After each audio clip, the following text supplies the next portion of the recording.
And I think one of the biggest thing I know you spoke about, they gave up family and their work back home, but I think one of the biggest things that they gave up was familiarity.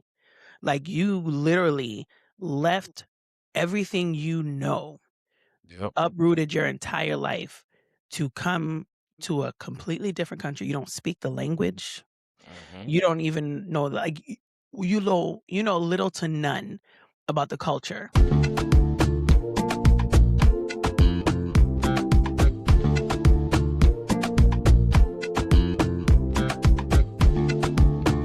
Welcome, good people. You're tuned in to Rooster Reality. It's your boy Kevin B. the Brand alongside. Yeah, girl, Shoe, the famous shit. You need to take two? You want to take two? I got too You excited because did. I was like, You did. okay. All right. So take a break, take a breather, get out your head, clear it. All right. So we're gonna try to start talking right now. Oh, okay. Sorry. Go ahead. Yep. Jesus, Weezus. What's going on, good people? It's Kevin B. the Brand, and you're back on with Rooster Reality. Alongside me, I got Shoe. Jesus Christ. This can't be real. This can't be real. I think you're doing it on purpose at this point. We're going to try it one more time. No, you know what? No, you messed me up because you said your name first and then started talking, Nobody should ever and then mess you you up. just threw in Nobody should ever mess you up. alongside. Okay. You know it's coming. At some point, it's coming. Whether I say my Okay. name first or not first, we're going to start, okay? I got Gather it. yourself. Yep. You got 15 seconds to gather yourself. Boom, boom. I don't. Oh, my God. You're comical. All right. What's going on, good people? It's Kevin B. the Brand, and you're tuned into Roots to Realities. Alongside me, I got... Shoe, your favorite vibe enhancer. I think your problem is you're overthinking. I'm not doing it again. I'm not going to do it again because I did it on purpose. I was like, I'm going to throw her off with how I'm going to say. I'm going to see how she's going to respond. And I saw it. Your It's face hot. said, oh, God, what am I about to say? And then you're trying to put extra words into your title. Just stick to it. You know what's worse? I'm literally just trying to read what's behind me. And as soon as I said favorite, I'm like, that's not even on there. Like, where did you? I want anybody that's on YouTube right now, when you see this episode, read my shirt. I'm This is surrounded legitimate by how I feel. idiots. Every week when I sit down, I know y'all put way too much oil on my arms. Every I was a week when little he sits ashy. down, he knows that I'm I'm going to typically make him in laugh. hoodies. So I was like, oh no, I'm in t-shirts and my I'm in a elbow didn't hoodie. get Let's no show the love. audience, those on YouTube. I'm in. Those on YouTube, come into a store near you. You know, if you keep moving, they can't see. There you go. It's to realities merch. It just says here. I don't know. Sit down. We need a better model. It's hot. Hey, watch your face. All right. All right, let's jump into the show. All right. Today we are talking about sacrifice to strategy and the lessons that we learned from our immigrant parents. We're, going to look at how we turn survival lessons into intentional legacy. Um, Let me ask you something. What yes. did your parents give up so we could have options? And what are we going to do with those options now, right? That's what we're talking about. Because a lot of us grew up watching sacrifice in real time. Not on Instagram, not in a documentary, in our living rooms. We watch parents leave countries, leave careers, leave comfort, leave family, just to give us a shot. Right. But here's the tension in them giving us that shot at the same time, right? They survived. Mm-hmm. Now we have to decide, how are we still surviving at the same time? Are we finally strategizing as opposed to surviving? This episode is not about bashing our parents, so it might seem like that when we start talking and giving our real life experiences, Right, but that's right. not what it is. Yeah. We're sitting here technically honoring them at the same time, right? Right. Yep. Without being trapped by them because they did this for us. In reality, you did it for you too, because you needed to separate yourself because you wanted better for you, and then better for those behind you. Because that's what we're doing as parents right now. We're trying to set it up so that it's better for Roman, Ramses, Caden, and all the gang of kids that's around us. You see what I'm saying? So like, this episode is the tension between surviving and strategizing. So now, Shu, I'll give you the floor. Well, You I see was how also I did gonna that? say too, I did see how Ah, you did that. I'm pro at learning, I'm this, baby. learning. Um, in all honesty, I wanna say the first time I actually started to think about because, you don't think about this stuff when you're kids, like, you don't realize that your parents are sacrificing anything until you become a parent yourself and you realize, "Damn, I don't wanna do this, but this is for the betterment of my child." For instance, it's work. We hate going to work. Don't matter what your job work versus like, your job versus your career. Those are 2 completely different things, and I need people to understand Two that. different beings. Two Right. different beings. Work Mm, work is that thing that, it takes care of the bills. yes. And some of us work in our careers. We are blessed to do what we love and what we want to be doing, right? Not Right. everybody's in that situation. I No. mean, hell, I'm not fully in that situation. I'm grateful for the work that I have, but at the same time, I understand, like, uh, I'm gonna leave that alone because I don't know who's watching or listening. Well, I was gonna say too, like, I was gonna talk about myself, but it triggered a thought of my mom. My mom, before she went on disability, she worked, for a dental no, he wasn't a dental hygienist, he was a dentist, and he was so rude to her, like, the As a dentist, he was, like, so I was about to say condescending. something, but I don't want to offend the dentist community. But go ahead.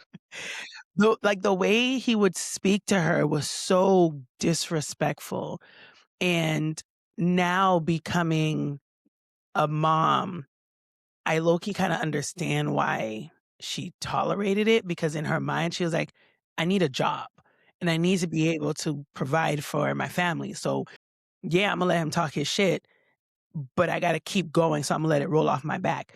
And I think about that at times when, when I got to go to my job, and I'm like, "I don't really feel like having to deal with this and da da da," but I look at, "Yeah, but you got 2 kids and 2 houses and a family to tend to, so you kinda can't just say, 'Fuck it.'"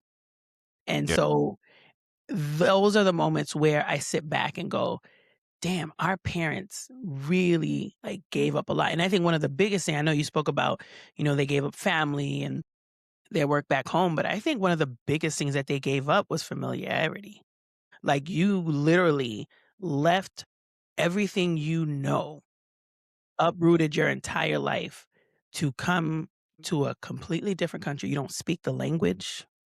You don't even know, like, you know little to none about the culture, but Yep. you're like, "This is gonna be better, and this is where I'm gonna land and play and raise my family." So, I think that over everything is one of the biggest, um, sacrifices, but in that, created a survival tactic.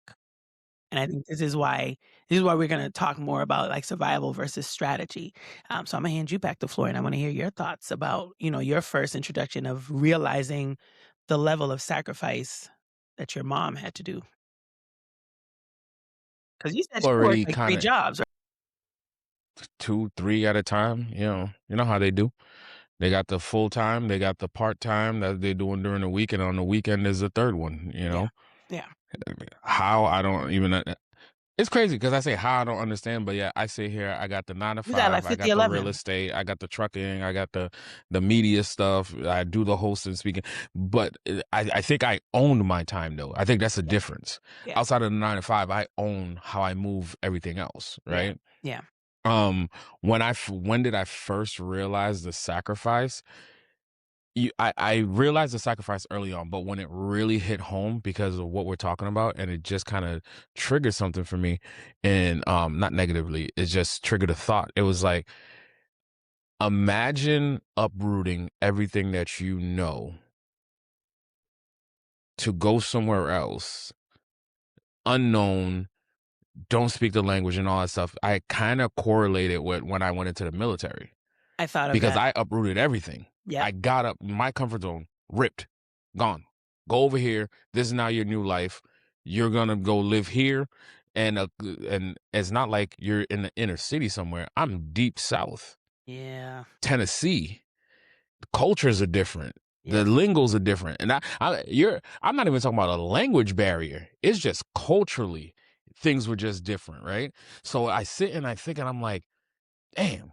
That was a shock to myself, trying to figure it out, trying to find where to live, trying to find this. And you have people that's in place to show you, like, hey, when you get assigned to Fort Campbell, these are the areas that we tend to send our privates to, blah, blah, blah. And worst case scenario, when in doubt, you can move on base. They didn't even have that. Like, they had to rely on word of mouth of those that were already in the country, like, yo. And then some of them ended up in Boston, you know. They told you New York, Florida. Well, not even Florida. They only know Miami, New York. When you think about America, there's only three cities that, and that's all of America to them. Yeah. You know what I mean? And Yeah. they migrated towards Boston. How? Don't know. But it is what it is, right? And when you sit there and think about it, that's when you realize the ultimate sacrifice that they did, Mhm. because I uprooted and I changed, but I could always just come right back home to Yeah. my normalcy environment. Yeah. My language barrier, there's no language barrier. I don't have to learn anything new, a new dialect and all that. I might need to learn new customs and norms, but like, come on now, like, that is crazy in itself when you think about it. And a lot of them, they're following somebody else and their lead, Mm. right? They're like, hey, I know we got married over here. This is what I want to do now. So let's go. Wait, what? Like, okay, sure.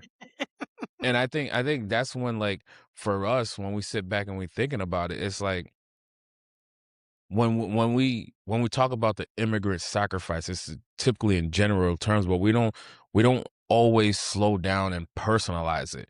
And I think just in that moment when we was talking about it, it really just hit home. Like, bro, you had to rip yourself from everything you knew, your friends, your family, everything. It's not like, and I didn't even have that one, two, three people that I'm going in. Like, you gotta go make all new friends, Yeah. a whole new career, all that shit just changed. And it was like, and you think, and you're like, I'm going into a career, you're coming into an unknown, and then you're being told, like, whatever you did over there, it doesn't matter. At all. At Start all. over, and here's the bottom feeder jobs that we're gonna give you. That's what you get to do. That's how they end up doing. That's why they have to end up doing two, three jobs at a time. Mhm. Whereas, like, when I got uprooted, I just had to do that one job. Yeah. I Yeah. ain't had to worry about nothing else. You know what I Like, mean? So it's crazy, because then I think for me and you, I want to hear your thoughts about it, is like the unspoken rules, yeah. right? Because now it's like, because of everything that they did, knowing what they did, know what they sacrificed, you better not fucking waste this shit. You see what I'm saying? And then when we sit there when we're young, we're not even really thinking about it. And now it's like, damn, thank God I didn't waste that shit. That's for fucking sure. Cause and you know how they are. You know how they are. In some eyes, I probably did waste it because I didn't finish law school. It was lawyer, doctor, engineer. That's it. That's your pathway. And That's it. I went down the Those law 3 and I didn't options. finish. And it was like, but I got 3 degrees. Marketing, No. microphones. That. What are your thoughts?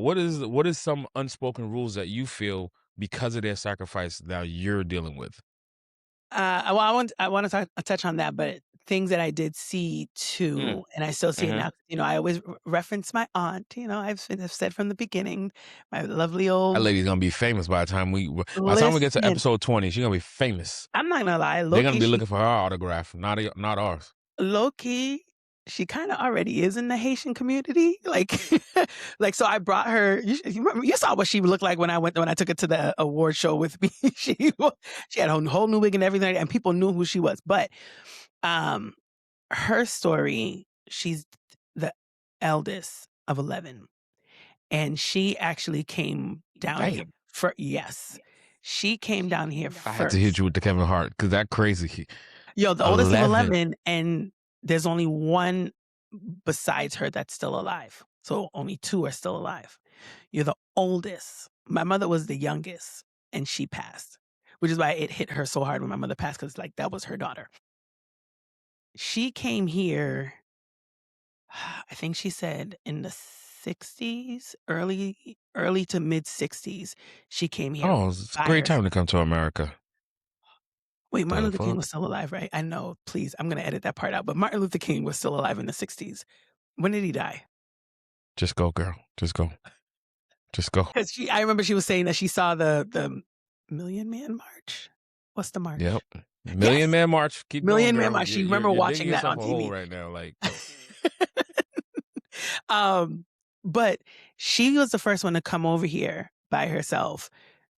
She lived in somebody's apartment, gathered up enough money to get her first apartment on Greenock, and, like, little by little was sending for her family, like, her brothers and sisters, little by little, to come over, and the rest of them, like, living in one house.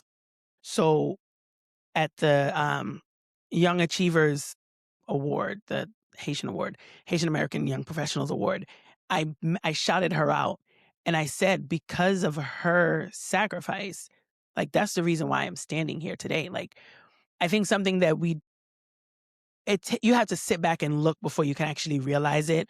We are living, and Ramses has this book called "I Am My Ancestors' Wildest Dreams," and you often say that line, but we are truly our ancestors while we're living the dream they never even thought could happen.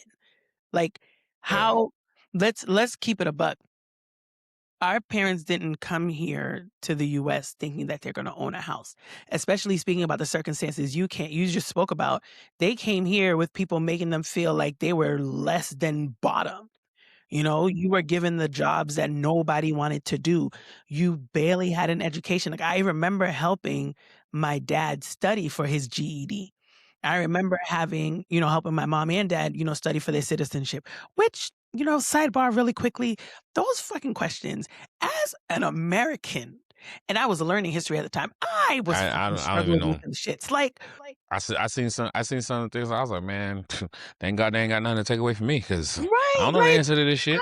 I wouldn't be able to figure it out, but, Yeah. like, my dad at 40 something, 50 something is getting his GED because he's like, "Well, he can't get a job. Like, he can't get a corporate America job because he didn't have that qualification." Why? Because he came over here and jumped right into survival mode, right into working, right into, "I just gotta keep on providing." Yeah. But to tie back to your question about some of the unwritten rules, man, food. Food was the number one unwritten rule. Don't you waste that. "Ti moun Haiti ki pa gen manje." Get him Haiti, look at bien aimé manger du ça. And it's like, so put it in a box and send it to Send them. it to him. Put him in the damn doom instead of my Jordans. Put the food in the doom. Yo, how many dunes did you have in your house growing up? At least there's bare minimum at least twice a year. They're doing a sweep for the winter and then for the spring. Oh At man, least bare there minimum. was there was at least two. Once you saw that blue thing, once you Hide saw your the fuck shit. it, once you see the fucking truck backing up to deliver the fucking thing, you just start going into panic mode. That's my survival mode. Okay, get the Jordans, get the hats, get everything. Oh, you don't wear that. You I'm not don't know supposed to that? wear it every day. I'm not supposed to wear it every day. That's why I bought 30, 40 pairs of freaking sneakers. And you just taking them out the box and throwing them. Like, that's $200 you just threw on the bottom of some. You know what? But do you feel also that some of your work ethic, because even I think in not the well, one of our episodes, you mentioned that by the time you hit one goal, you already have two more lined up. Do you feel like that is, I guess trauma would be the word, but like a trauma response that technically, because I believe the universe and I believe in things like that. Technically, it's not even your trauma. It could be your ancestors' trauma that kind of just is in your DNA to make you feel like I have to keep going. I have to keep working. I can't rest because the minute I stop, everything is going to fall apart. Um, no, for me, it's for one, work ethic definitely comes from my mom, my aunts, and all that. Seeing them, like, to be able to provide and do what they did in the inner city, and again, given their circumstances, it's like I'll be motherfucking damned if I'm not gonna keep pushing, right? But it's also for me, it's like when I thought about like Best Buy in the military, right? If I got promoted in the military, my goal in the military is because every time you rank up, there's less people that could tell you what the fuck to do.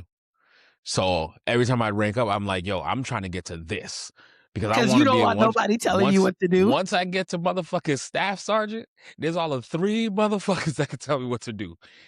You know what I mean? Like when it's in that org chop, it's my platoon sergeant, my platoon leader, first sergeant, company commander. 4 people within your immediate, and then the higher ups. 4 people. That was my goal. Like every time I got to that step, I'm like, okay, now I got to start preparing for the next one. I got to start preparing for the next one. But I've come to the realization, and I told Tiffany, and I've said this before, I never plan on retiring. Like we Yeah, talked about this. I yeah. got my fuck you number, which is 55. But and the reason why I say it's my fuck you number is I want to be in a position where like, fuck you, I don't want to. Yeah, Fuck yeah, you, I'm going on vacation. yeah. That's what I mean by, but I'm never gonna not gonna be working. I'm gonna always be working because I just don't know. It's not even about survival. It's just like, what am I gonna do? There's only so much vacation that you could do. There's almost so much TV that you could watch. You know what I mean? And I like, if I'm enjoying what I do, yeah, it's not now 9 to 5. No, absolutely not. No, I'm not doing that.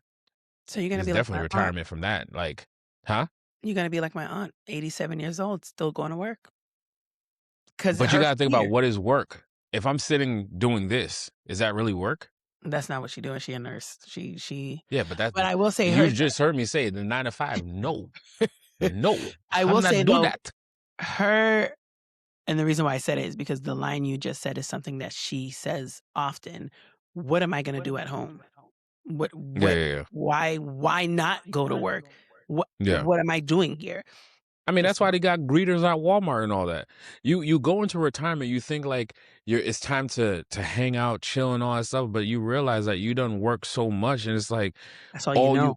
it's all like in the military, and I'm not that they're all the same. The military, coming home from prison and all that stuff, you're indoctrinated into a certain thing. Like it's boom, boom, boom. You know your schedule, and now all of a sudden your schedule just changed, just like that overnight. Now it's like, okay, I'm getting up at 4:30 in the morning. What do I do now? There's only so much gardening I'm gonna do. There's only so now. Granted, we as an inner circle and myself, we're putting ourselves in positions where it's like, oh no, it's vacation times. It's seeing the world and all that other stuff. We put ourselves financially in a situation like when these jughead ass kids go off to college, bye. I'm going to get a boat. That's on my list. I'm gonna get a boat and just be sailing around this bitch with somebody that knows how to sail and all that. Cause you You're not ain't gonna gonna have learn? me out there living with Wilson. Lord. How do you how do you define survival mode? Ooh, yes. Okay. Survival mode is something where I feel like you're always reacting to it. You're moving out of fear base. That's how you're making decisions. It's thinking that you're never going to have enough, right? And maybe I do still have that part of me. Like no matter how much I make, no matter how much success I obtain, I'm Yeah, always going to want more. yeah, yeah, Not because I think that this is not enough. It's just like there's one more. And let's be completely honest. Once you cross certain thresholds, different responsibilities come with that. Different woes come with that. I'm a firm believer. Like when I'm not gonna cry for you. Don't get it twisted. When I'm seeing multimillionaires complaining about something, I don't know their problems because I have not crossed into their threshold yet. Close, but I ain't crossing to your threshold yet. So I can't relate. So when people can't relate and they feel as though like they're really struggling, because there's people out here that's really struggling. Like when we go to the grocery stores and we walk out the grocery store and we're not blinking twice about it, right? But then we sit there and we're in the car and we're loading things up and we're like, man, what the hell did I just get for almost $600? And then I was like, yo, it's just me, you, and Caden. There's people out here with 6, 7 kids that make a third of what we bring in. You know what I mean? And it's like, and they make it how are work. they doing this? Yeah, And then you guys think about, I was like, this is why we're in situations, and I'm kind of going off course just a little bit, but like, this is how we end up in situations where obesity is on the rise because they got to get generic stuff. They got yep, to get the processed stuff. yep, Whereas like, we spending $4, $5, $600. The reason why we think we're getting nothing is because we're buying majority organic. We're not buying the the off-brand market stuff, you know what I mean? We're buying the brand stuff. We're buying the stuff that is somewhat better for you to be putting inside your body, right? Because we know the true wealth is in your health. Yeah. If Yeah. you sickly and in the hospital, you can't do nothing. They're not even in survival mode at that point. You're just trying to like stay alive. But speaking about generic stuff and, food choices, that's actually what we grew up on, though. Like, let's think about all the food that we ate growing up. Now and I'm not even talking about, like, McDonald's. I'm talking about the food that was putting out I'm gonna say this wrong, whatever. Ramen noodles? Still fuck up ramen noodles. I don't give a It's fuck how much so money I got. it's I'm always gonna stock of ramen it's noodles. so not good for you. Cheese Look at me. Whiz? Look at me. I don't give a fuck. Them ramen noodles, chicken flavors, and ramen noodle hot and spicy is always in the pantry. Well, Typically, first of you all, looking you at know what me, I laugh me, about me and now? Kate, me and Kaden fuck them shits up. What Fuck I them laugh up. what I laugh about now is the amount of flavors that they have now, because Hmm. growing up, it was chicken and beef. That's it. It was Chicken, chicken beef, and shrimp. They had shrimp. They chicken, had beef, shrimp. and shrimp. Yep. Now, they got, like, a blue one. I see a red one. I'm like, Hmm. "Where all these different flavors They're come making them from?" creamy. I'm like, ew, that don't sound right. Stick to But the originals, bro. growing up, like, we had the knockoffs. We had all the stuff. So it does allow us to But you kinda know, just the difference is though, they cooked more. Mhm. You Yeah. you see what I'm saying? So it's like it was prepared a little bit better. Granted, that's also to save money too, because they cook it on Sunday, and that shit gotta last till about at least Thursday Yeah. before they start thinking. Because then on Fridays, the weekend came, you get Chinese food, you get pizza, McDonald's. Ours was Saturday, you out Domino's. running around Domino's anyways. every They put Friday night. a little $5-10 in your pocket, and you're good for like 2 days. Nowadays, you give a kid $5, they're gonna look at you like, "What the fuck am I gonna do with this? Buy a bag of chips?" I'm like, "What is this? What is this? I haven't seen this bill before. What's this?" But when you spoke about, like, scarcity mindset, I do once again, uh, back to my aunt. But that generation in general are royal hoarders. And I realize some of that actually like, I literally have arguments in my head at time. I will not throw away a box because in my mind, I'm like, "You never know, you might need this box later on." Like, you could just put something in there and it'll be of good use.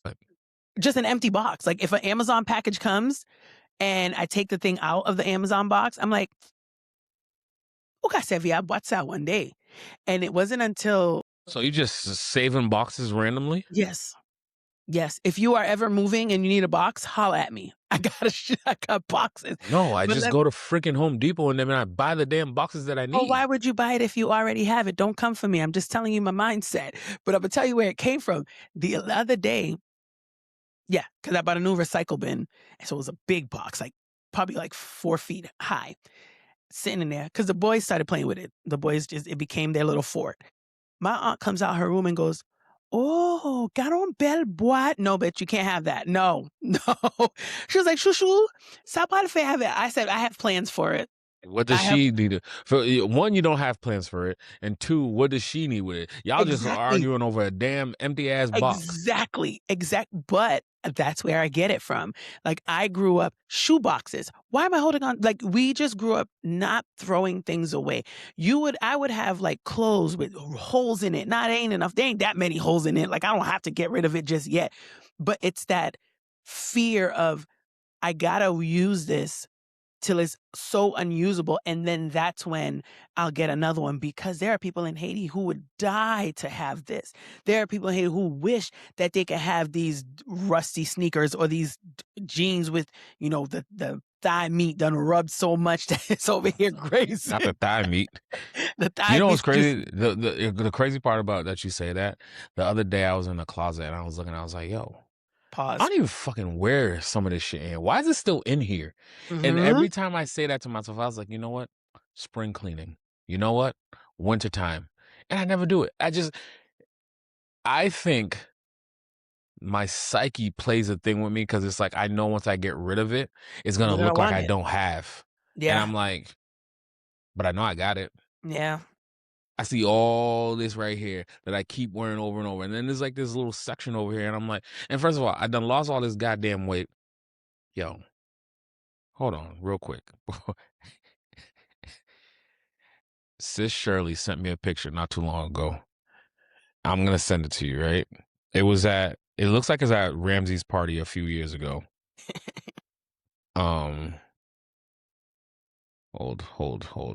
I'm gonna send it to you. And I told her why, as one of my loved ones, did you allow me to look like this? It said delivered. Oh my God, I remember that. That was Ramsey's I first birthday. look like I ate myself. I'm not gonna lie, so it came up on the computer, so I'm looking this way, and I almost said, "Wait, where are you?" Yeah. Yeah. Bro, Yeah. hold on, hold on. Yeah. People, this is the photo. Don't judge, all right? People, do not judge. I worked at this.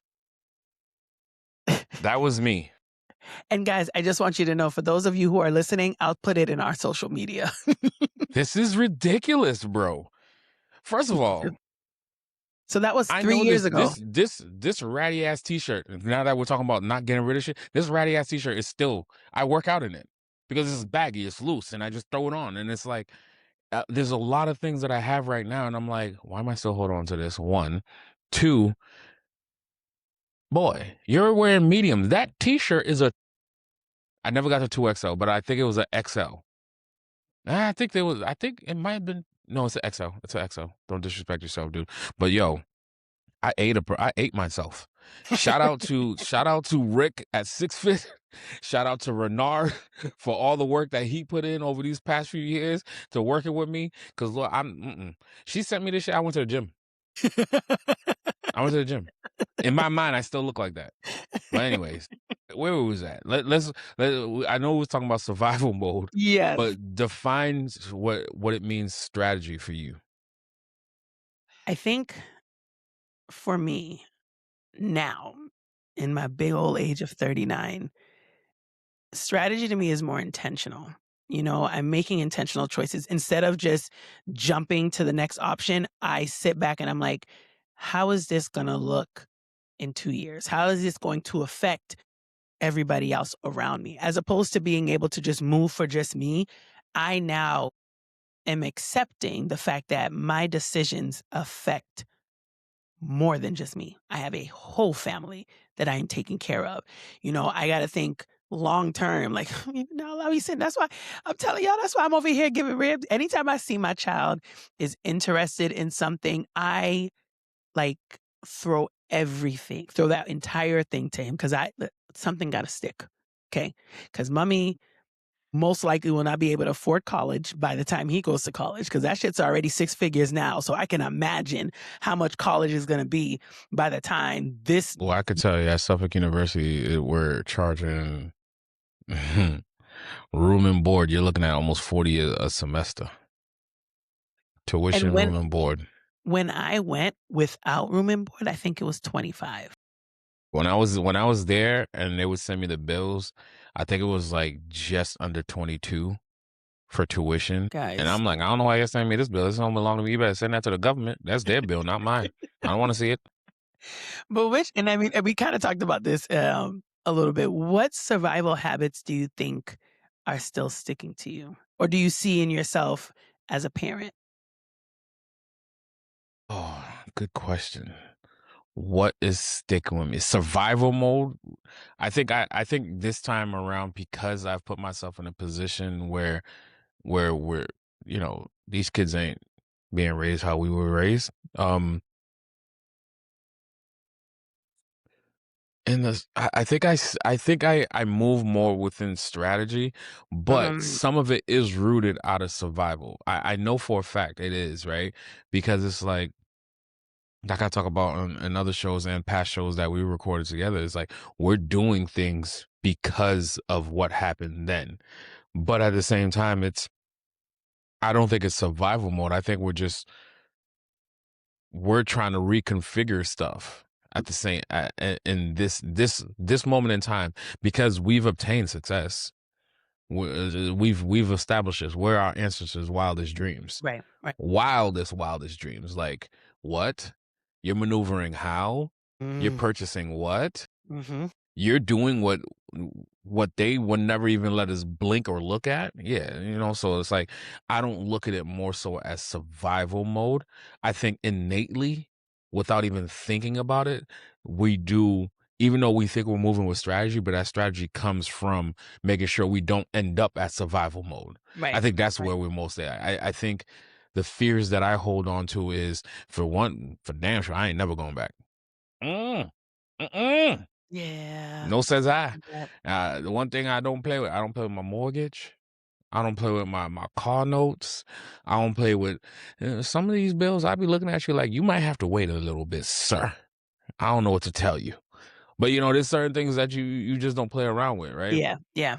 Yeah. And for sure, for damn sure, anything that revolves around Caden or around Tiffany, I don't play around with. You know what I mean? So if it's gonna affect their well beings, I'm not going to play around with it. And maybe that's part of the survival mode. Maybe, me always chasing after the next and never, I'm not going to say I'm never content or happy, because I am happy when I reach my goals. But I'm just so like goal oriented. It's like, all right, cool, check box, moving on. What's Yeah. next? What Yeah. about you? I want to say that strategizing is new to me. So it's still, I think if I had to put a percentage, I'm probably 75% survival and 25% strategy, but that's because I'm learning how to transition from survival to strategy. Um, and it's hard because let's if we take a step back, You're, like you're being humble and modest. You move more with strategy, but okay. I ain't gonna put all your business out there. Owning no, multiple but properties, you got books under your kids' names, you got trust funds, you got all types of other things going on. Come on. We share the but same attorney. that's like now. Like all of everything you That's just moving with listed. strategy. Yes, but to me, if I think I'm looking like grand scheme, like ever since I've started making money to ever since I had kids, like the last 3 years compared to being on this earth for 39, like the last 3 is where I'm learning about intention Hey, and girl, strategy. I'm right there with you. This is let's go. Let's call it the last 5. That part. Um, but and I kinda touched on it the other day too, where I talked about because you when you love to ask me about who raised you and how are you so unfiltered, filter broke, and I said, "Well, I don't have my parents anymore, God rest their souls," but I think a lot of movement and decisions that our generation our first thought is being afraid to disappoint the generation before. I think we were raised to feel like we have to validate their sacrifices. We Hmm. need to make something of ourselves because A, that's what they told us. They told us, "Mba pa dim gaspie kwabwe." The minute someone does something, erratic, oh, mpeji kwabwe. Hands Like, go yeah, up. Hands go. mpeji Oh my! kwabwe. All of So, it wasted. Wasted. so it's like Man, you're a waste. What the hell? from childhood, you are groomed to excel. They Yeah. will not take anything less than greatness. So, we have that fear of disappointment, and I think becoming a parent, I actually had to check myself because I saw me doing that to Ramses. Case Yeah. in point, my child's only 4 years old. But at 4 years old, if you sit and have a conversation with him, or if you just watch him, as his mother, I have to remind myself that he's 4 years old because he's emotionally and, actually, like, very articulate. Articulately is that a word? Looking at my child and articulate, and I'm over here, I can't even say goddamn words. Like, You said it right the first time, and then you try to go back, and then that's when you sound like a dum dum. malfundig. Um, but I realized so his school, he goes to a private school and they have their own curriculum system. And instead of, He the goes to a entire private class school, but she's not moving with strategy. Go ahead. shut up. Instead of like everybody having their curriculum, each child has a customized curriculum and program that they go through. And, he's in, the beginner, it's his first year.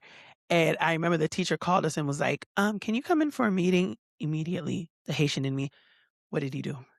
Do I need to you calling me up to the school? Because you don't get called to the school unless it's something bad. But what she Not was calling necessarily. I she got a story for that L afterwards. Go ahead. listen, she asked Bernard and I to come down because she said, his class is starting the reading program, and the way they do their reading program is that's how they introduce words. And she was like, "So Ramses already knows all of the words that we would be teaching his class, so we're gonna skip the first 20." I just moved my mic, damn it. It was perfectly placed. "We're gonna skip the first 20 books and have him start reading chapter books." And I'm like, "Yes, yes, he's above everybody else. Perfect." And then when Renard and I look at the curriculum, I'm immediately like, I go to his, I know I probably got on his teacher's nerve. I'm like, he knows how to do this. He knows it. She was like, "Yes, but I need him to do it with me." And I said, "Okay, so then ask him. Like, just have him do it for you right now." And I had to tell Renard the other day, I was like, my fear is that we are going to put that level of pressure on him to be perfect that was placed on us as children. Because I know how smart you are, my brain is, stop dicking around. Like, stop playing. We're doing your homework. Why are you laughing? We're doing your homework. Why are you looking over here? Why are you being distracted? At times my therapist is like, "'Cause he's 4." Yeah, Like, chill the he's fuck out. he's a He's 4-year four old, and a like, boy. and a boy, like, but the unfortunate part is I was raised to homework is homework.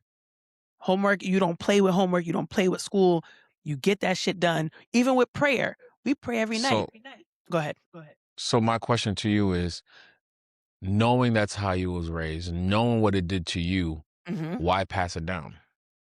It wasn't intentional, and that's why I think it was Friday is when I sat Renata, when the kids go to sleep, we're watching TV, we're talking, we have our us moment, and I told him, 'cause when I told him, like, where the teacher said he was in the program, because 'cause I'm like, "Okay, where is he?" And we're like, "No, no, we're gonna," and I'm like, "Let's not rush him through the program." He's already more advanced than the other kids in his classroom, to the point that they have to take him out every once in a while to do the reading with another class because they're not reading at his level. That can be isolating. So I was like, I think we as That's what I was gonna parents. touch on. Yes, I was gonna say, I told him, I was like, "I feel like we as parents, we need to, like, pull back a little bit, not too much, like, not let him get lazy. I love that you are smart. I love that he is interested in all these things, but allow him to have fun with Yeah. learning these things." Because we didn't have that option. How am I doing that? I don't know. I'm trying to catch myself at times when I'm doing homework with him and I see him getting silly and I'm like, "Yo, the sooner you finish your homework, the sooner you can go to your iPad, or the sooner you can watch TV. Like, stop playing around. Like, this is not the," or I will try to allot a certain amount of time. Boom, these next 15 minutes is for this and this only. Like, we're not allowed to look here. We're not allowed to look here. We need to do this, and then we can move on to the next. But how do you deal with not trying to pass on your trauma? I think so. It's a good balance. How what? Because you know Caden, and I'm not saying that because he's my child. It's we didn't even know it was a thing. We thought he was doing normal shit, but in reality, he Same. wasn't. Right. Yeah.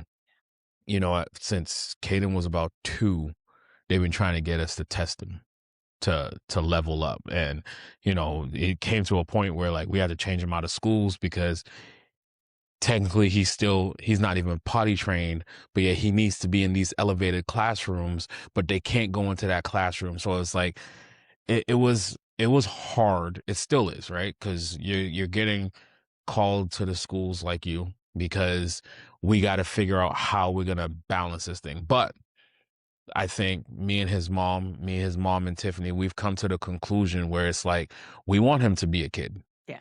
Yeah. We understand, like that's why we sit there, we have conversations with him. When we, hey, how was school, bud? It was good. Did you learn anything today? He flat out tells us no sometimes. And in the beginning, it was like, man, what the fuck? We send you to school. This is where the Haitian comes in, right? I sent you for school for 8 hours, and then you've been gone, and you're gonna tell me you didn't learn anything. And then I had to sit there and think about it. It's hard for him to learn anything that You know. Caden's doing fourth grade level math and reading. Yeah. He's in second grade.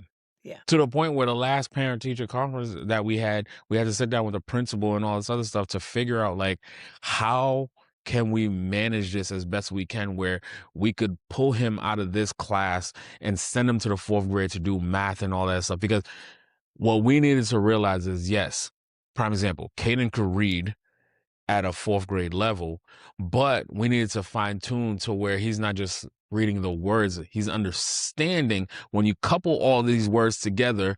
Before the boy will read 5, 6 pages, He can't tell you what he two read. chapters, but can't tell us what the hell he just read. And I'm like, That's Ramses right oh, now. this Yeah. is okay. Let's slow it down.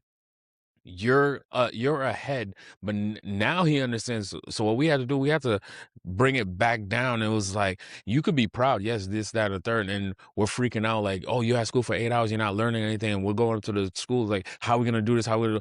But when you sit back and you think about it, it's like, all right, take yourself out of this situation, dude. We need to get you to read 1, 2 pages, and then now write us a summary of what just happened. Explain to us what just happened, the who, what, when's, where's, why's, and all that stuff. Now that he gets that stuff, now we're like, all right, he mastered it. Now what do we do? So it sucks because you want him to be with his peers, but and there's no disrespect to any of these other kids. At all. He's running circles around some of his Yeah. peers because of how he thinks and how he's been developed. I'm talking about like legitimately since 2.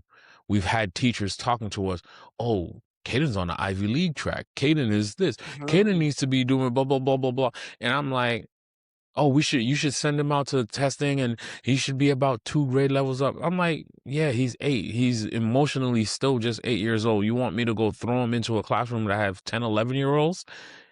That That's are a probably gonna make drastic him change. feel like, oh, You know what yeah. I mean? Like, it's okay. Be top of your class down here. It's fine.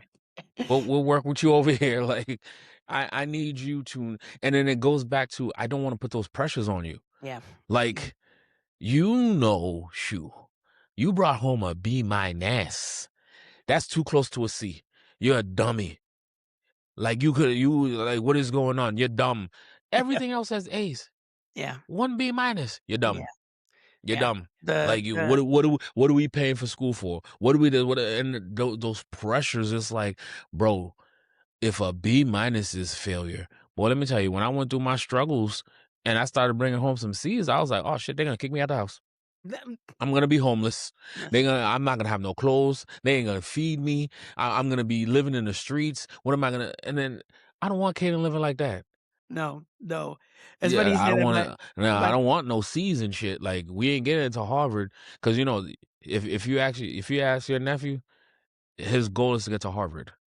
And we asked him, we was like, why do you want to go to Harvard, bud? He was like, because you guys took me there and it was so cool. And it's number one. I Googled it. It's number one school. So that's where I want to be because I'm supposed to be there. I'm like, all right, dude. I mean, I just asked the question. I ain't, who am I to judge? But I told him, I was like, listen, the stuff that you say that you're interested in doing, I don't know. Harvard's amazing, but that might not be the school for you for what you're trying to do. He was like, I'll see when the time comes. They have programs. They have all the programs at Harvard. Cool.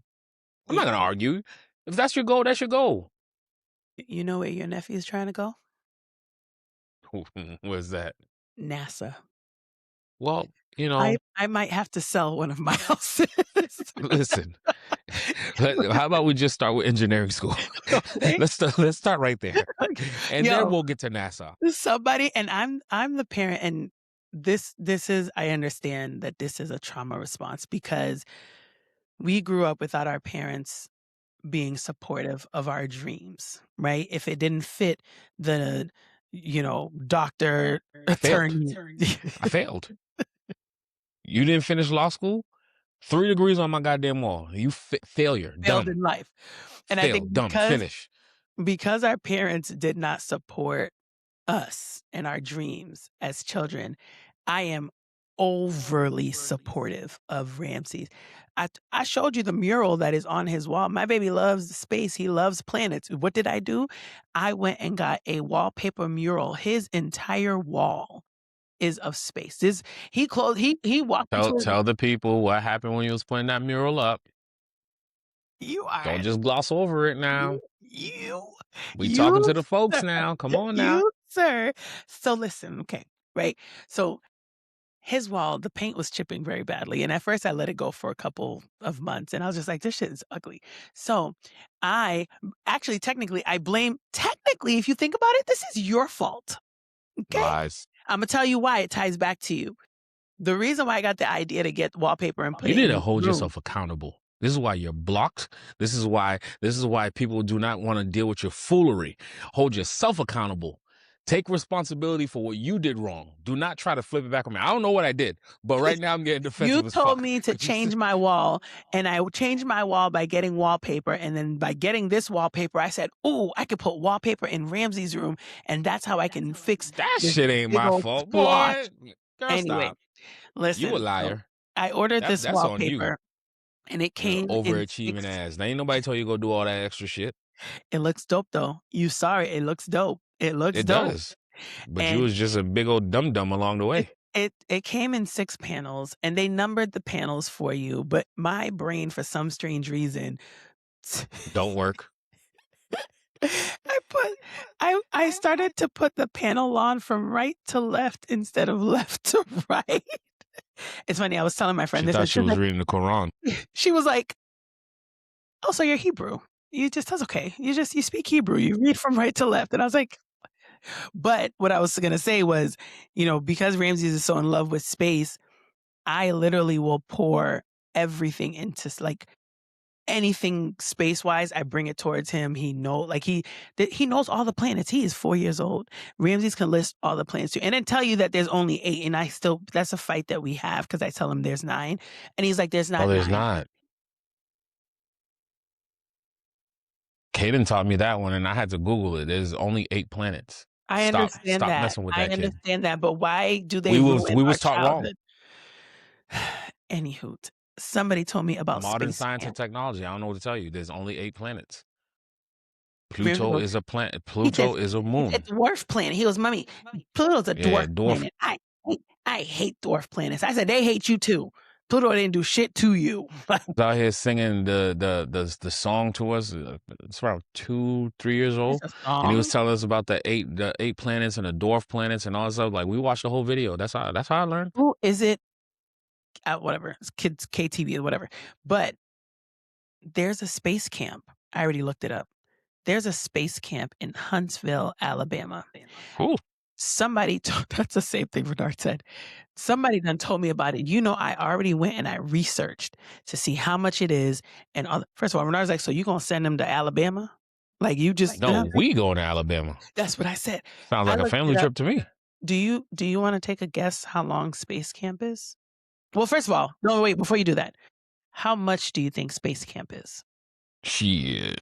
Let me see.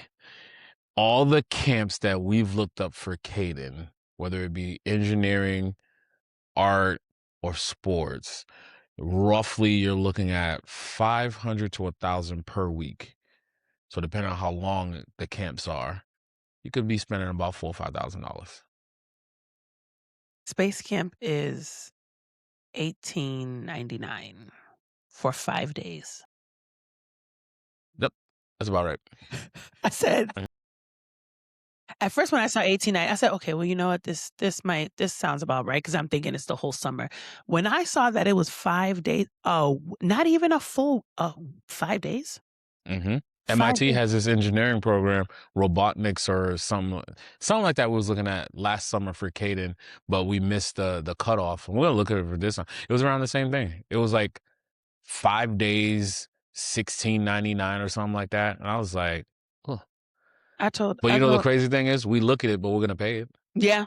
I told Renata, I was like, "Well, we got 5 years to, pull this money together, at least get him in there, at least on a yearly basis, because he at 4 years old, he has been consistent about space, like, this boy he wants to go, and, I mean, hey.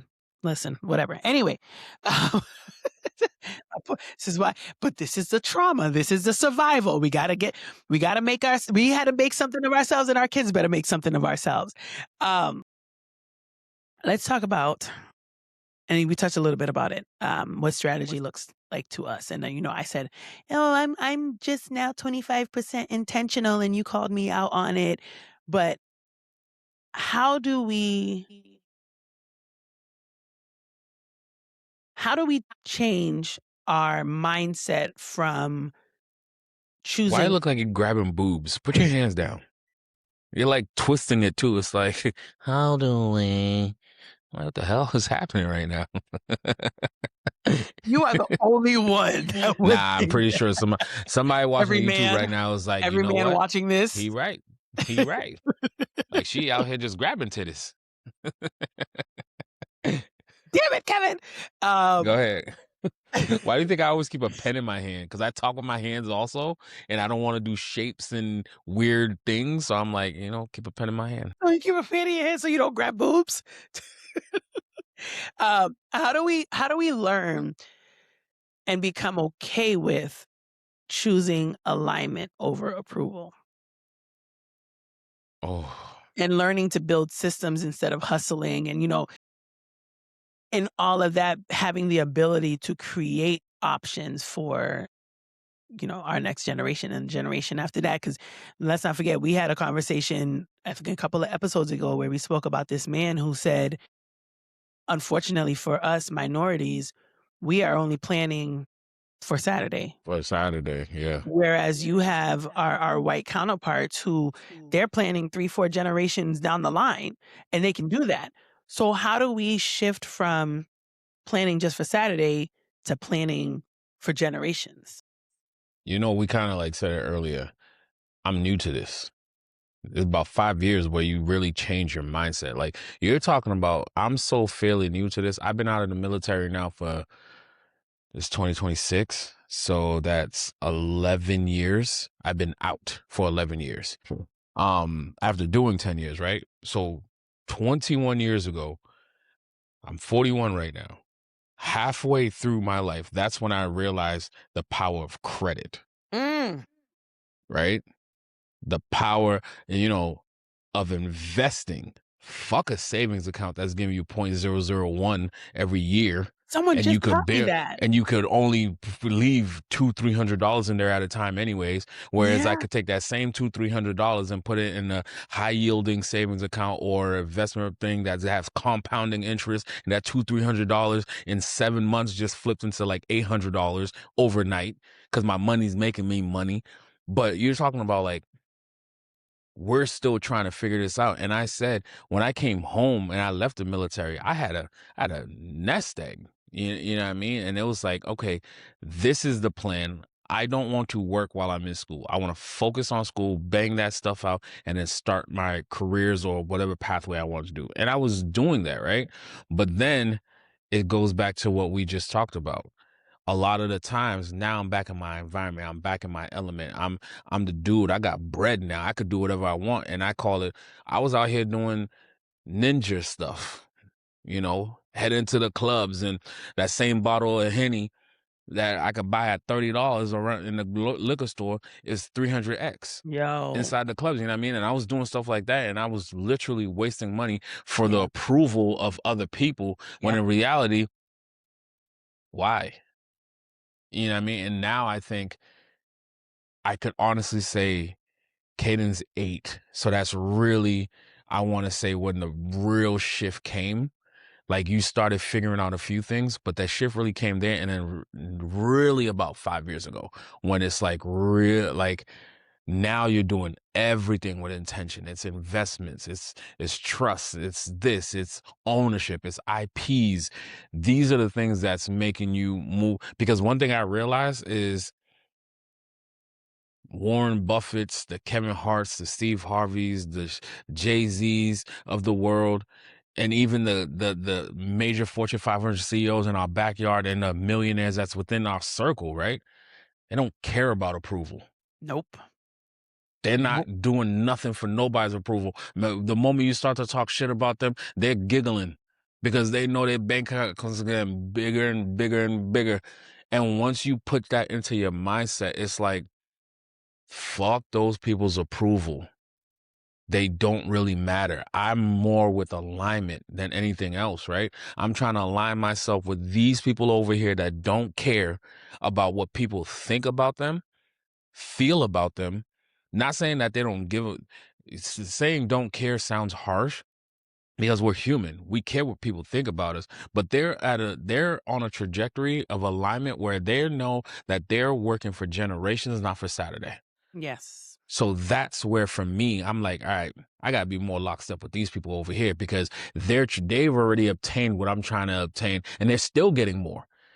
You're talking about these people are billionaires on the cusp of becoming billionaires. I'm just trying to become my little multimillionaire type level status, but yet they move as if like they still broke in the hood. Yeah. Yeah. And Yeah. it's not even a survival thing for them. They're just making sure that, okay, I'm good. My kids are good.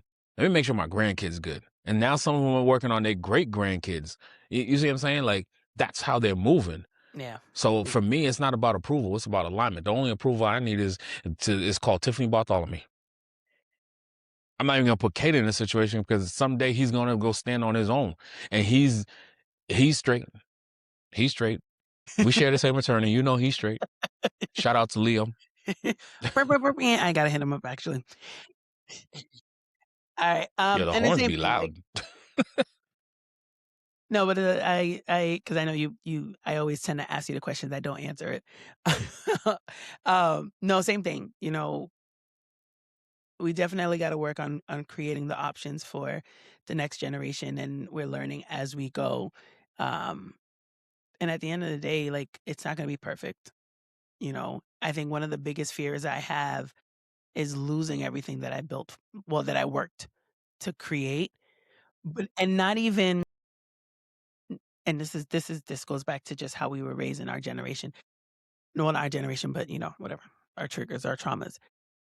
I'm not even afraid of losing things, everything I worked so hard to build in respects of, oh, damn, you lost it. I'm afraid of losing everything I worked so hard to create to hear someone say, oh, you thought you was something. Look at you now. Look, Oh, yes. yeah, I guess so. Yeah, yeah, yeah, yeah.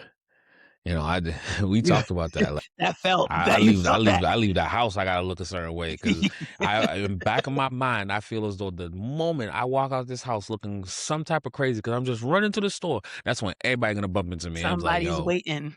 Kev Some fell off. Yes. He fell off, man. I don't know. He, And but he was in there looking crazy, and and I'm like, but you what? also know, like, and who knows if it's really even true, if it's really gonna happen, but that's how we were raised. We were raised to think, "Yo, do not fuck up because somebody is waiting for you to fuck up so they can rub it in your face." Case in point, when I moved out, had my own apartment, had to come back home, people were like, "Oh, look at you. You thought you was" No, no, no, no. Understand, I came back home because I had to take care of my mother. I Yeah, didn't come back home because I couldn't afford an apartment. I came back home because I had to take care of my mother. And now I own the house that I came back home to and the one next door. So let's talk about that. But I do that, all that, and I want you to know I'm very uncomfortable doing that. But I'm also busting my ass to make sure I don't lose these things because A, I have to change my mindset from being afraid of what people are going to think to we don't want to lose it because we worked so hard to build it and we need it for our children. So yeah. there's that. And that's I'm working on choosing alignment over approval because it's still a little bit, not necessarily approval, but it's still kind of I don't need anybody to look at me and be like, she thought she was something. You thought, you tried it. Um, I agree with you. I think we're still human. We're always going to seek validation. yeah. You know what I mean? It's like, As much as we say we don't, we do, yeah, I play tough and like I don't give a fuck. I don't. but you do. 96% of the time, I don't give a Yeah. fuck. I But that honestly don't. 4%, that's a strong four. That 4% though. But actually I'm gonna retract that. There's certain people that I do give a fuck about their opinions because they only want better for you. Their Yes, opinion is not about hate. It's not about like, oh, you thought type shit. They're just like, yo, what's up? Like you said, you know what I mean? So like when you hear those type of situations, it's like, oh damn. It hit different when it come from within, right? Like your parents, they always gonna shit on you. It is what it is. You know, like the and there's some people that yeah, they're watching just to see like I knew it. You they wasn't just that watching and dude. see. You wasn't that girl. Like stop. You've been fronting this whole time. I mean, you call it fronting all you want. It is what Yeah, it be. It yeah. is what it be. I get it. If this is what fronting look like, then keep it coming, baby. Phew! um, Shut up, shut up. Just keep no going, said just I'm keep not saying going. nothing. You Just made me lose my train of thought. Um, your whole face looks so Jesus. surprised. Like I saw you preparing for it, and I'm like, oh Lord, please don't do what you did last time. Please don't do what you did last time.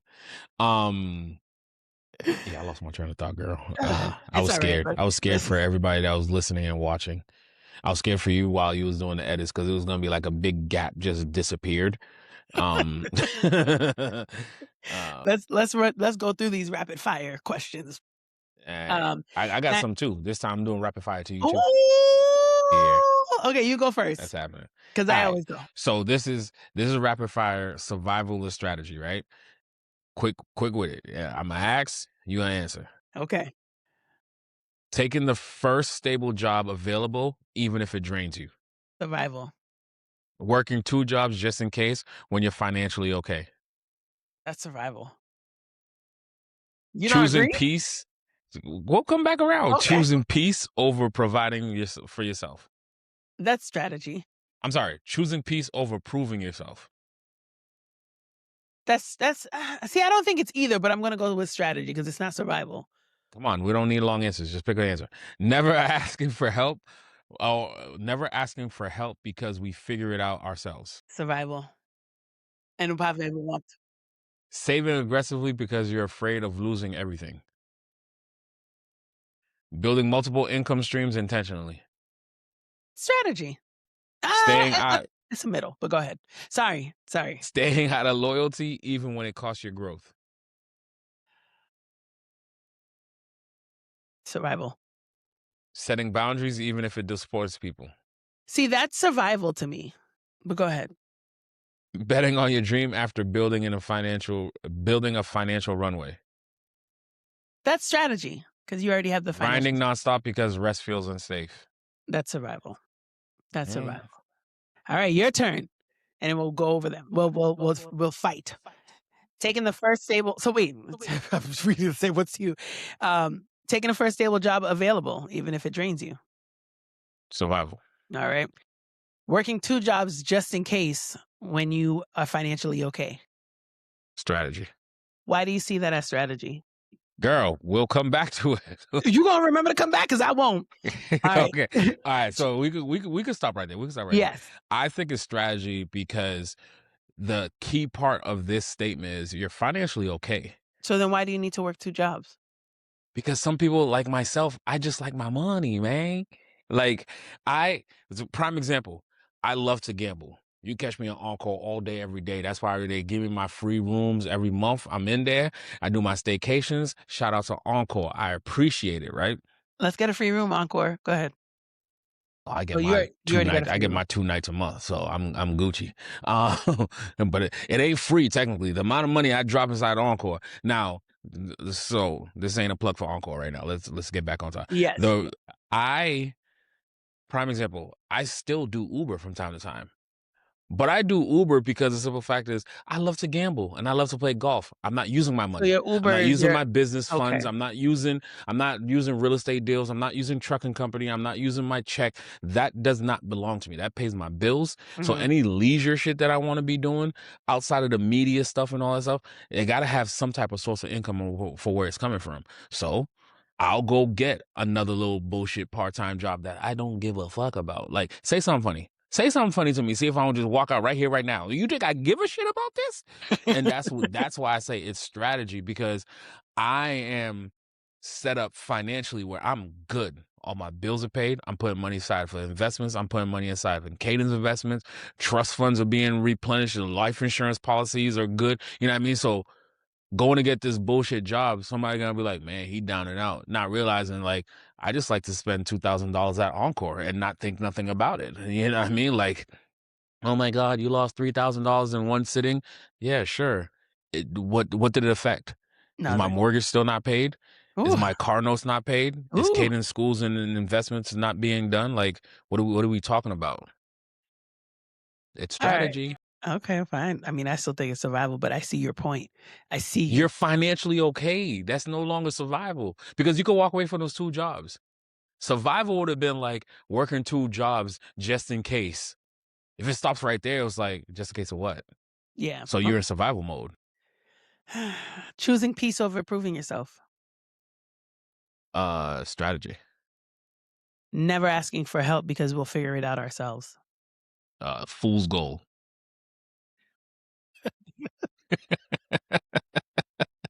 No, that's not the answer. Survival, man. Come on now. Do you do that? Is that something you struggle with? What? Not asking for help because you'll figure it out. Shit, I'm a dude.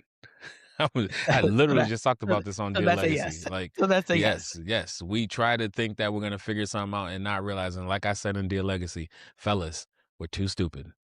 Just rely on your fucking partner. They're gonna come in and save the day anyways. Just don't let the mess get too unsurmountable that they can't fix it. Or now they're looking at us like we crazy. Like, stop it. It's just like this whole thing about, and I've said this before. There's no real such thing as there is a such thing as self-made, right? But people that believe that self-made mean you did it all by yourself, you're fucking lying. Self-made could still be with a team of people. You have people working for you. You might have had the vision. You might have started executing by yourself, but at some point you had to expand this to get to where you're at. It didn't go from 0 to a million overnight with you by yourself. If Yeah, you did, yeah. cool, self-made. Congratulations. You own a little title.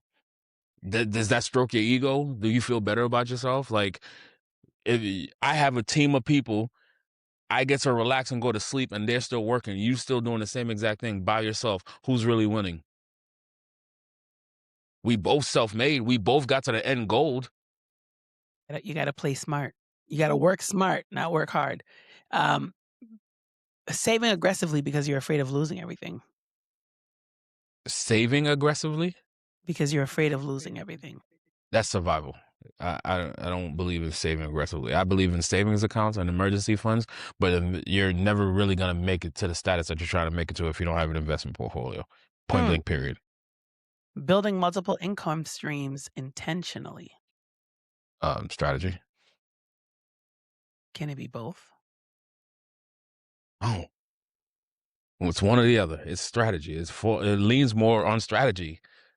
Staying in a situation out of loyalty when it costs you your growth. Survival. And you know what? You know where do you I'm hearing things. Where do you see that most? I'm hearing an echo. Listen, I'm paranoid. Um, where do you see that most? And then I'll tell you where my thought is. See what most? Which question were we on? People staying in a situation out of loyalty when it costs you Marriage. your growth. Marriage. I see it in the work field. So, the generation before us, yes. Mhm. Our generation and the ones coming behind us, we don't give a fuck. We leave a job like We're there ain't no learn tomorrow. but I feel like we're learning that Us, because our group, our generation, the yes, group behind us, boy, let me tell you, they came they in got that no way. goddamn loyalties. Let me tell you something. They tell you what they want at the interview, and if Yeah, you yeah, tell yeah, them yeah. that the job don't come that way, they're like, "Well, all right, well, cool, thanks. It's Yeah, been yeah. real." That was me this go around. I really sat there. I was like, hey, listen, this is a situation. If you want me, take me. If you don't, no love lost. It's all good. You know what I mean? But I do believe we still have reminiscences from the generation before us because like there's situations that I don't feel like dealing with, and no, I should just fucking walk away. But I'm loyal to a person, Not necessarily the job, because you know my stance on it. I ain't loyal to no goddamn job.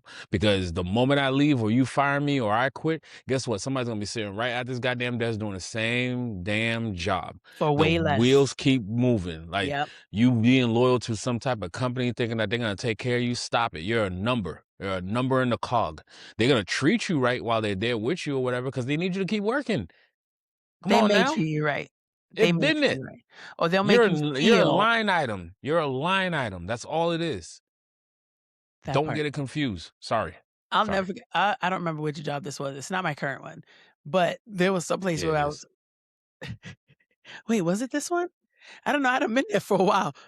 There was one. I don't remember. I really don't remember which one it was, but the I whatever don't know what card job it was. I don't even know what you was gonna say. they I just felt they like talking sent shit. us.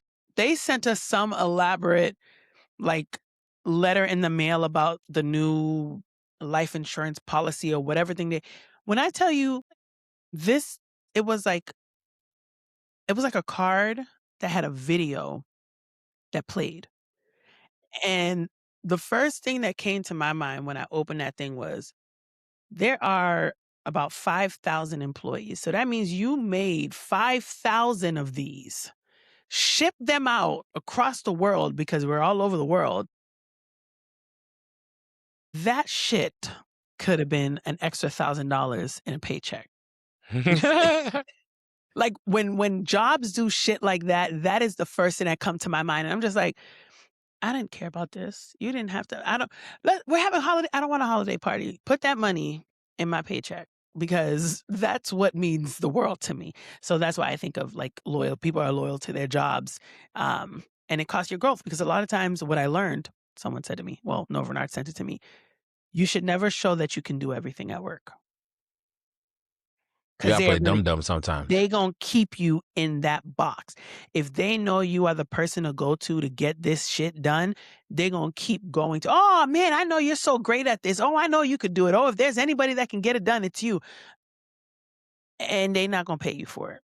They gonna Victim of make you your own feel success. they might give you a employee of the week Man, keep that shit. and put your picture on the wall, and that's about it. Tell you right now. And I know sometimes some of my clips show up on people that at the job that I work with. So it is what it is. Y'all know how I feel about it. I play dumb.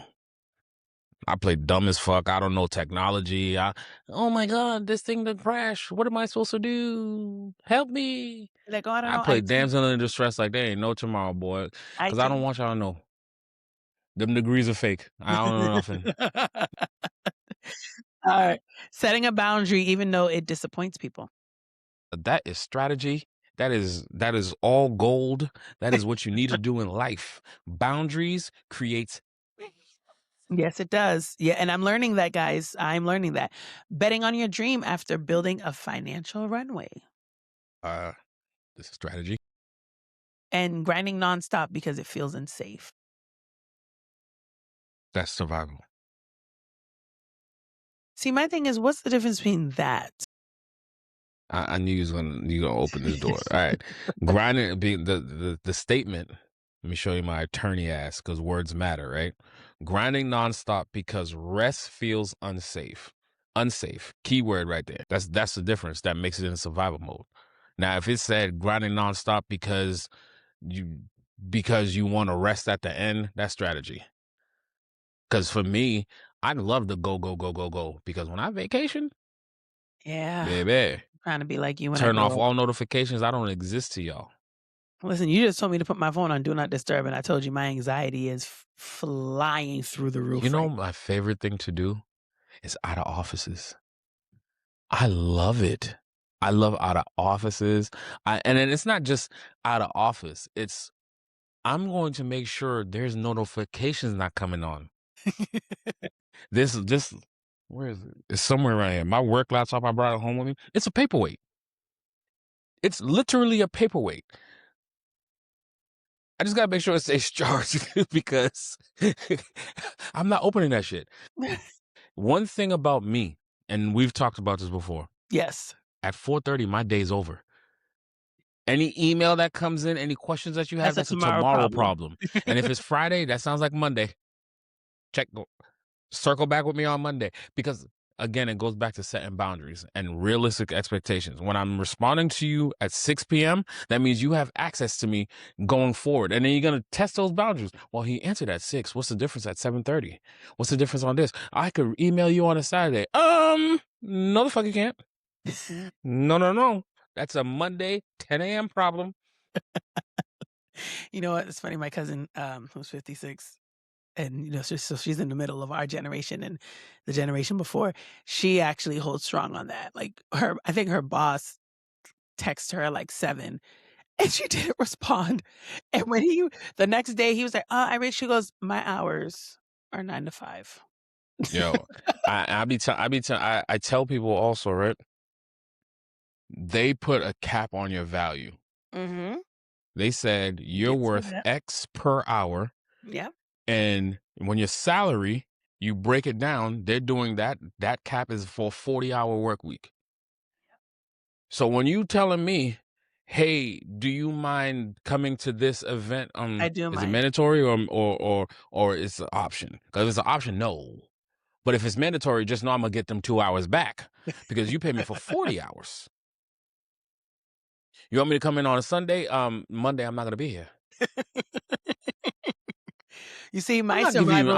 I'm not gonna give you anything extra because you put a value to my time. Yeah. My time, you said, is worth this. Yeah. I agree to that. I agree to it. So, and when I say 4:30, that's no longer the reason why I have to shut it down at 4:30 because now I gotta prepare myself. There's some things that you might have missed because you were sitting in meetings and all that stuff that are high level stuff that probably can't wait till tomorrow. So I'm gonna give you half hour. I'm gonna skim through these. I'm a avid skimmer, and that's why I love AI, Copilot, and all that stuff. It kind of summarizes for you. I was like, oh, that's a Monday problem. That's a Friday problem. This looks like a Wednesday problem. Now, one thing about me, we'll talk about that offline because I can't give out my secrets and tactics. It's the way you just did that. It's like your brain said, "Amen." Man, hey, they be listening. They be listening. All right, final takeaways. Let me hear you first, and then I'll share mine. I mean, just going off of the rapid fire today, it was actually pretty cool because it's like pick one or the other. And when you look at it, one word changes the whole outcome of everything. And this is what we've been battling and trying to figure out, right? From what was passed down to us to now us trying to break those things because one, we're not in those same places where our parents was. But now, not only we're not in those same places, we're not even moving in those same spaces, right? So to know and discern the difference between what's survival and what's strategy. And that's the key of this conversation right now. Our parents had to live in survival. We have been teetering that line of survival and strategy. Some of us broke outside the norms to where it's like everything is predominantly more strategy. Now, is there remnants of survival? Absolutely, right? Because that's how we was raised. It's ingrained in us, just like Roman, Ramses, Caden, Savvy, Sean, all these kids Carter around us, they're moving off of strategy Yeah, because that's what they're ingrained in. yeah, yeah. And they're a bunch of fucking suburb trust fund babies. Like they got first world problems. We had 5% world problems. I don't know third world. Not third world. It's like middle It class. was the We in had middle class between. problems. Yeah, Like yeah, we right there. You know what yeah. I mean? So I think that's my takeaway from tonight's conversation. Well, And yeah, and I'm proud of us. We didn't bash our parents. no, no, because and I think it's because we saw that we were able to take their sacrifices, and that helped us create strategy and how to move, bob and weave through the trenches that we be going through. But then it also allows us to now take these strategies and turn them into legacies for the next generation. Because, like you just said, the generation after us, they're growing up in strategy. We grew up seeing survival, and we had to take that survival and transform that into strategy. They're growing up in strategy, and they're gonna be able to take that and continue legacy. Oh, I like what I said there. You see that right there? You saw what I did right there? I know you saw what I did Just right keep there. going, girl.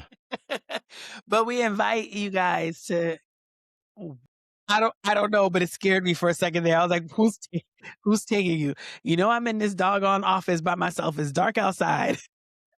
And I'm like, oh Jesus, what's outside this door? But we invite you guys to, let us know and reflect. What are you building because of your parents' sacrifices, and not just carrying because of it. I'm like, Boom. If this episode hit home, subscribe to Roots to Realities, drop a comment, follow us on social media, and share with someone who understands the roots and the realities. Till next time, stay rooted, stay real. It's your boy, Kevin B. the Brand, alongside yeah, girl, Shoe the vibe enhancer. Jesus. She got it.